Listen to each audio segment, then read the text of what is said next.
Paulo, apóstolo de Cristo Jesus, por ordem de Deus, nosso Salvador, e de Cristo Jesus, a nossa esperança.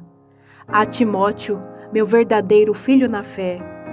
Graça, misericórdia e paz da parte de Deus Pai e de Cristo Jesus, nosso Senhor. Advertências contra falsos mestres da lei.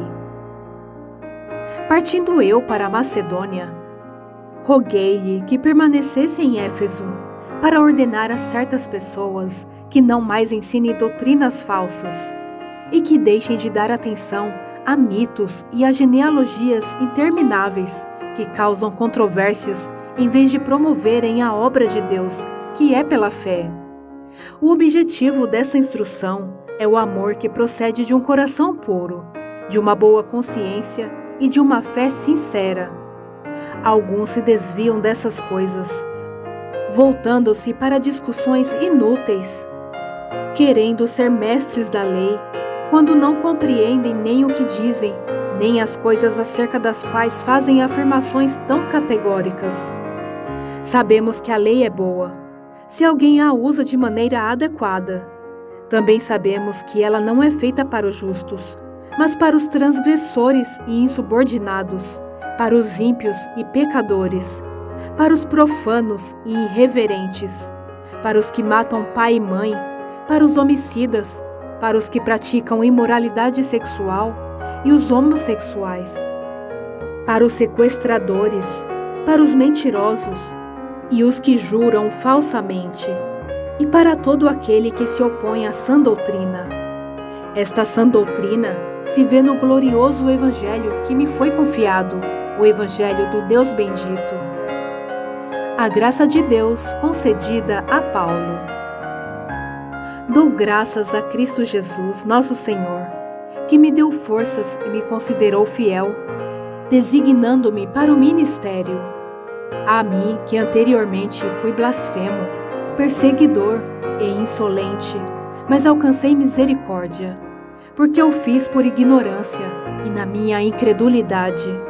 Contudo, a graça de nosso Senhor transbordou sobre mim, com a fé e o amor que estão em Cristo Jesus. Esta afirmação é fiel e digna de toda aceitação.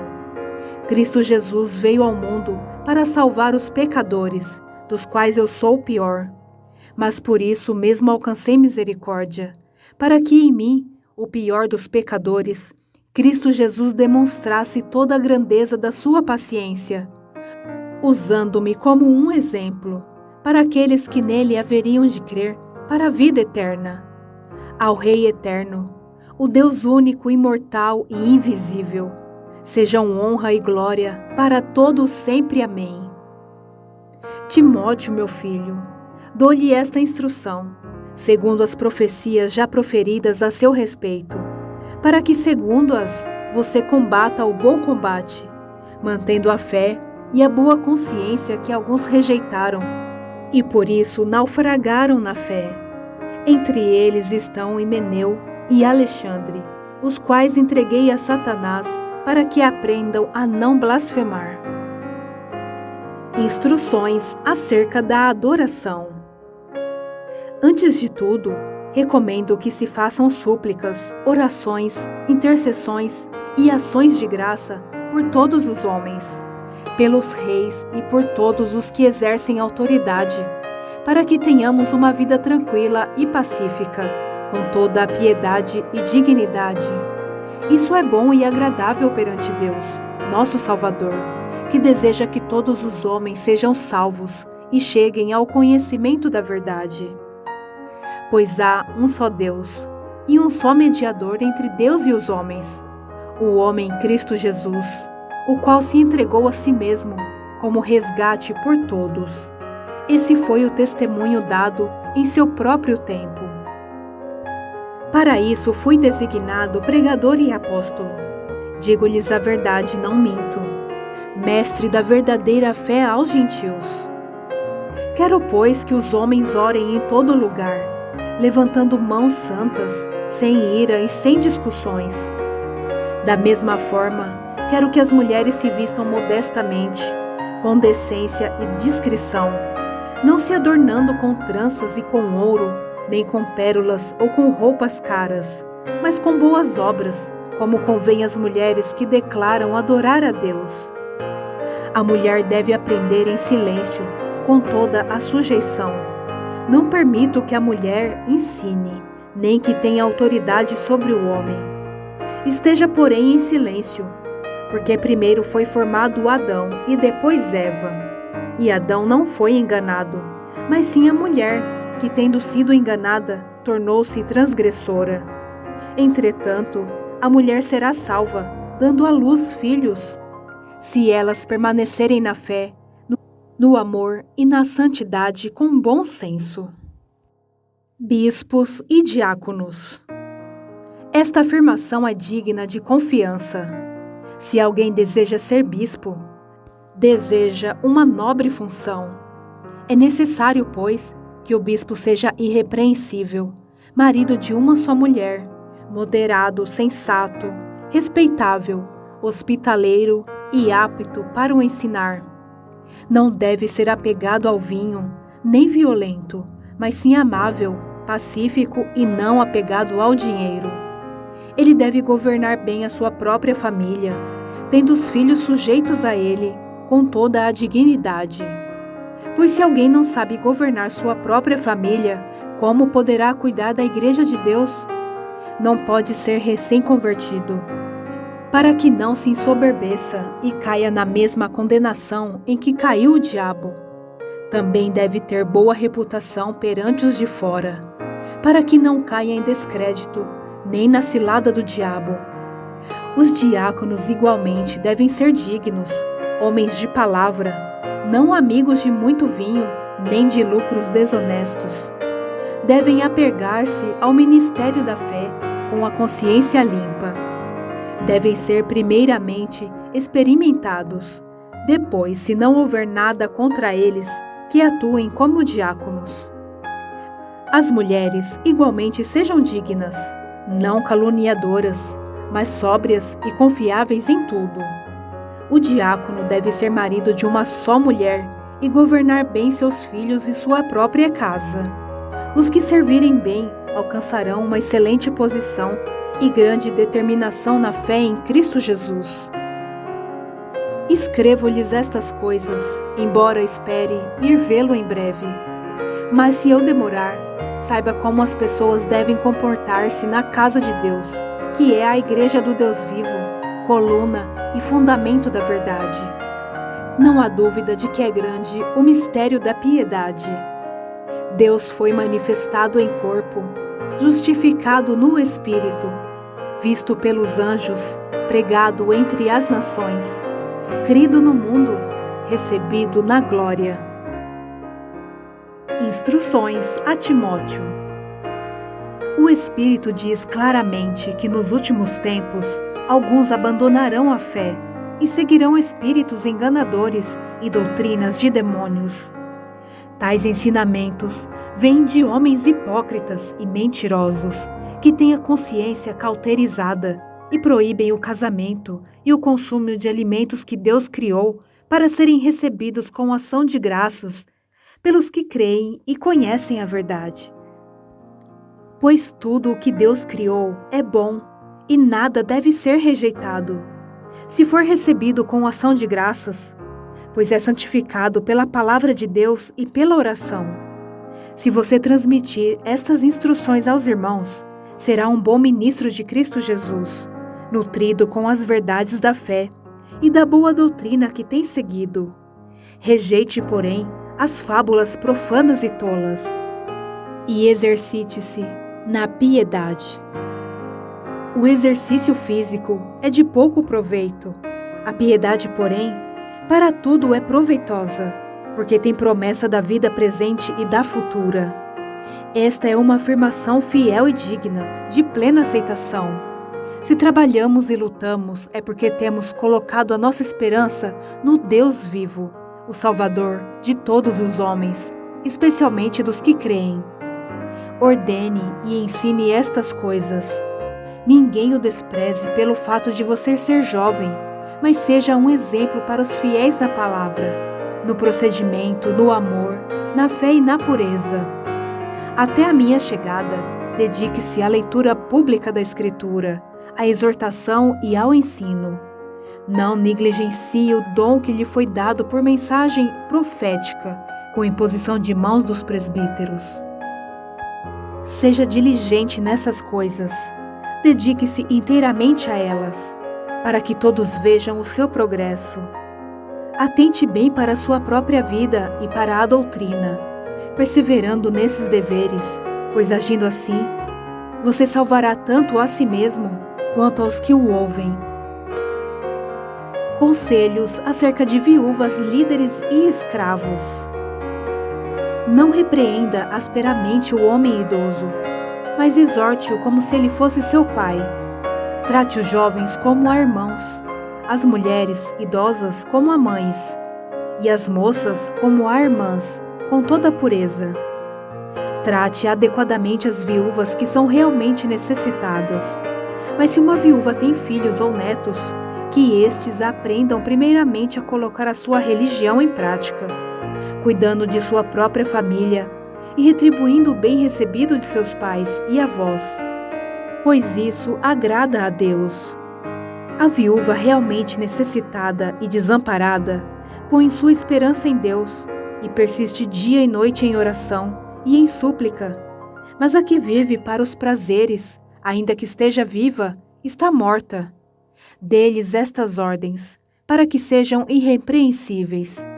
Se alguém não cuida de seus parentes, e especialmente dos da sua própria família, negou a fé e é pior que um descrente. Nenhuma mulher deve ser inscrita na lista de viúvas, a não ser que tenha mais de 60 anos de idade, tenha sido fiel a seu marido e seja bem conhecida por suas boas obras, tais como criar filhos, ser hospitaleira, lavar os pés dos santos, socorrer os atribulados e dedicar-se a todo tipo de boa obra. Não inclua nesta lista as viúvas mais jovens, pois quando seus desejos sensuais superam a sua dedicação a Cristo, querem se casar. Assim elas trazem condenação sobre si, por haverem rompido seu primeiro compromisso. Além disso, aprendem a ficar ociosas, andando de casa em casa, e não se tornam apenas ociosas, mas também fofoqueiras e indiscretas, falando coisas que não devem. Portanto, aconselho que as viúvas mais jovens se casem, tenham filhos, administrem suas casas e não deem ao inimigo nenhum motivo para a maledicência. Algumas, na verdade, já se desviaram para seguir a Satanás. Se alguma mulher crente tem viúvas em sua família, deve ajudá-las. Não seja a igreja sobrecarregada com elas, a fim de que as viúvas realmente necessitadas sejam auxiliadas. Os presbíteros que lideram bem a igreja são dignos de dupla honra, especialmente aqueles cujo trabalho é a pregação e o ensino, pois a Escritura diz: não amordace o boi enquanto está debulhando o cereal, e o trabalhador merece o seu salário. Não aceite acusação contra um presbítero, se não for apoiada por 2 ou 3 testemunhas. Os que pecarem deverão ser repreendidos em público, para que os demais também temam. Eu o exorto solenemente, diante de Deus, de Cristo Jesus e dos anjos eleitos, a que procure observar estas instruções sem parcialidade e não faça nada por favoritismo. Não se precipite em impor as mãos sobre ninguém e não participe dos pecados dos outros. Conserve-se puro. Não continue a beber somente água. Tome também um pouco de vinho, por causa do seu estômago e das suas frequentes enfermidades. Os pecados de alguns são evidentes, mas antes de serem submetidos a julgamento, ao passo que os pecados de outros se manifestam posteriormente, da mesma forma, as boas obras são evidentes, e as que não o são não podem permanecer ocultas. Todos os que estão sob o jugo da escravidão devem considerar seus senhores como dignos de todo o respeito, para que o nome de Deus e o nosso ensino não sejam blasfemados. Os que têm senhores crentes não devem ter por eles menos respeito, pelo fato de serem irmãos. Ao contrário, devem servi-los ainda melhor, porque os que se beneficiam do seu serviço são fiéis e amados. Ensine e recomende essas coisas. O amor ao dinheiro. Se alguém ensina falsas doutrinas e não concorda com a sã doutrina de nosso Senhor Jesus Cristo, e com o ensino que é segundo a piedade, é orgulhoso e nada entende. Esse tal mostra um interesse doentio por controvérsias e contendas acerca de palavras, que resultam em inveja, brigas, difamações, suspeitas malignas e atritos constantes entre aqueles que têm a mente corrompida e que são privados da verdade, os quais pensam que a piedade é fonte de lucro. De fato, a piedade com contentamento é grande fonte de lucro, pois nada trouxemos para este mundo e dele nada podemos levar. Por isso, tendo o que comer e com o que vestir-nos, estejamos com isso satisfeitos. Os que querem ficar ricos caem em tentação, em armadilhas e em muitos desejos descontrolados e nocivos, que levam os homens a mergulharem na ruína e na destruição, pois o amor ao dinheiro é a raiz de todos os males. Algumas pessoas, por cobiçarem o dinheiro, desviam-se da fé e se atormentam com muitos sofrimentos. Recomendação de Paulo a Timóteo. Você, porém, homem de Deus, fuja de tudo isso e busque a justiça, a piedade, a fé, o amor, a perseverança e a mansidão. Combata o bom combate da fé. Tome posse da vida eterna, para a qual você foi chamado e fez a boa confissão na presença de muitas testemunhas. Diante de Deus, que a tudo dá vida, e de Cristo Jesus, que diante de Pôncio Pilatos fez a boa confissão, eu lhe recomendo: guarde este mandamento, imaculado e irrepreensível, até a manifestação de nosso Senhor Jesus Cristo, a qual Deus fará se cumprir no seu devido tempo. Ele é o bendito e o único soberano, o Rei dos reis e Senhor dos senhores, o único que é imortal e habita em luz inacessível, a quem ninguém viu nem pode ver. A ele sejam honra e poder para sempre. Amém. Ordene aos que são ricos no presente mundo que não sejam arrogantes, nem ponham sua esperança na incerteza da riqueza, mas em Deus, que de tudo nos provê ricamente para nossa satisfação. Ordene-lhes que pratiquem o bem, sejam ricos em boas obras, generosos e prontos a repartir. Dessa forma, eles acumularão um tesouro para si mesmos, um firme fundamento para a era que há de vir, e assim alcançarão a verdadeira vida. Timóteo, guarde o que lhe foi confiado.